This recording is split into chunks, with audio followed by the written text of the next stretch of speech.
this defeat? It's a vote that tells you there's no time to go patting yourself on the back.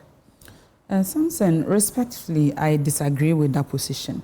And also because I have insights as to the process that brought about these awards. I remember somewhere April or May 2024, when I was acting as a representative of the president at our ministry, even before I was sworn in as substantive minister.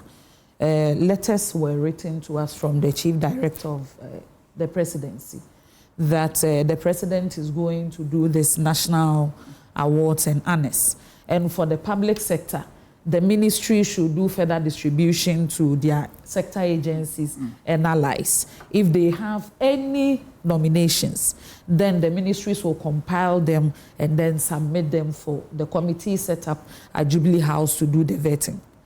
Personally, I just submitted to my chief director. I did not think that most of the ministers that are so far, those I have spoken to, they didn't nominate themselves.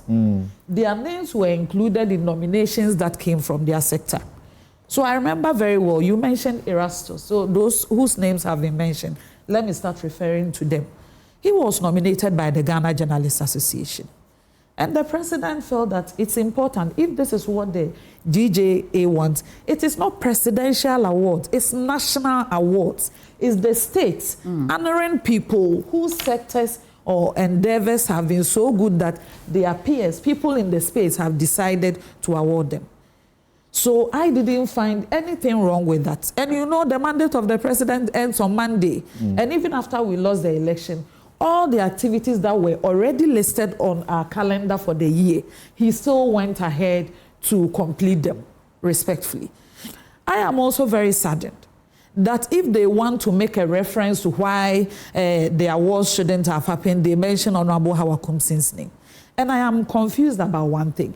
Is it the case that unanimously we are saying that ministers should not be given national awards or honors? That's the view. That's the view of someone like is that the case that there is no precedent to ministers of states receiving national honors, and President Akufo-Addo is the first president to give awards or honors to his ministers?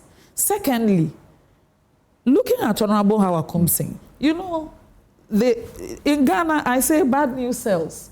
People just say, oh, we've heard that she pulled a gun, and then just brand her as somebody. Speaking as a lawyer, respectfully, senior, is pulling a gun a crime in Ghana? Oh my I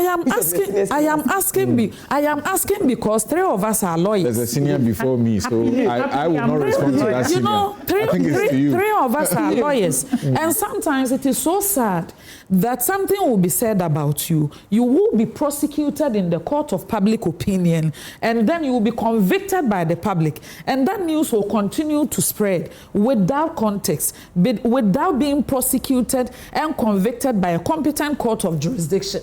But that tag, already you will suffer the defamation, and at every instance, if you're a woman, it's even worse. Don't you think that the reference to her work would have been better if it was anchored on her supervision of the ambulances? And that is what I am coming to. I just want because that's great work that she supervised, and then that was left out. I wanted to address the elephant in the room. The ministers who were recipients of the awards were in the public sector category. There were several categories.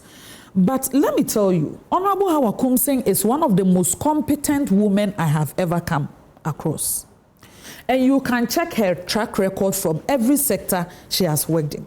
She went to Ministry of Special Development Initiatives. There were only 55 ambulances in this country. She led the procurement and execution of 307 ambulances and refurbishment of the National Ambulance Services and giving them workshops and everything. She delivered that. That did not come up. That's my And issue. I'm saying because the processes, most of them were handled behind the scene. Not just that. When she went to the Fisheries Ministry as the sector minister, the historic record of this government in the fisheries sector, having set up 2 of the 4 fishing harbors in the country, Elmina Fishing Harbor, Jamestown Fishing Harbor, during her tenure as Minister for Fisheries and Aquaculture, and the establishment of 13 landing beach sites across the coastal belt. Not just that, those of us who know her personally know her to be someone who is strong-willed, who is aggressive when it comes to her work and will not stop at anything until she gets results. Okay. I think that narrative should also be put in context. Right. She was awarded for the category of public sector, having excelled as her work as minister in those public institutions, and was duly nominated by the people she worked with. All right. So I think it is only fair. If there is a position that we shouldn't award ministers in this country, they are not deserving of national honors universally. If that is given, I am not so into awards. In fact, those who nominate me for other awards, I barely show up. All right. But I mean, if that is the position, fine. You're like me. You're like me. I reject some of them myself. Let me quickly go to Prof. We need a bit of time so we can make brief comments on the. We've heard this based on the Yes, Joyce. Because of something